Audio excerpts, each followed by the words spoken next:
The name of this story is Bread and Eggs. When I was a little girl, about 5 years old, I lived in a big, huge city called Los Angeles. I lived with Mom and Dad right downtown in a 2-story apartment house that used to be an old house that was turned into apartments. It was very noisy all day long there in the big city. All day long and night long, the cars would go back and forth. And across the street, there were neon lights on the stores that will flash into our apartment all night long. The bathroom was down the hallway, so Mom gave me baths in the kitchen sink. And while she was bathing me, I could look out the window down below and see the people walking back and forth on the sidewalk, and they looked like little ants marching. One day, Mom and I walked to the park nearby. This big, beautiful park called Westlake Park. And it was called that because it had a big, beautiful lake in it. On the way, Mom explained to me about the ballet lessons that I had been taking. She told me that I would have to stop taking them for a while because they didn't have the money, the fee for the lessons, and when they got more money, I could start back again. She also explained about breakfast. I like French toast for breakfast. And to make French toast, you have to have eggs and bread.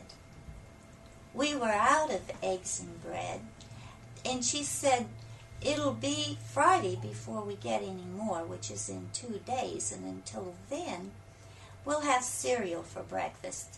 And that was fine with me because I like cornflakes and milk.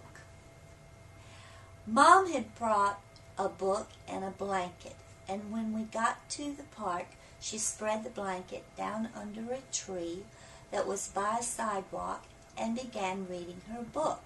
So I looked around to see if there was anything interesting happening in the park, and there was. On the other side of the sidewalk was an old man sitting on a bench playing a guitar. But it was a strange-looking guitar. It was square. So I went over to the old man and I asked him, "What kind of guitar is that?" And he answered, "It's a homemade guitar. I made it out of a cigar box." Well, I liked his music. It was pretty. So I began practicing my ballet steps and dancing so that I wouldn't forget my ballet steps. People began gathering around me, and they formed a kind of a half circle around me, watching me dance. And then they began throwing something at me on the ground. It was small and hard, and I had to watch where I was placing my feet as I danced to keep from tripping. After a while, Mom pushed her way through the big crowd that had gathered, and I could see by the look on her face that she was not happy. I could tell that we would be leaving right away. So I gathered up everything that the crowd had thrown me very quickly and held them tight in my hands. Mom grabbed my hand and we walked fast out of the park. My hand felt hard and knotty under her hand, so she stopped and opened up both my hands, and to her surprise, she saw coins. People had thrown coins to me, money for my dancing.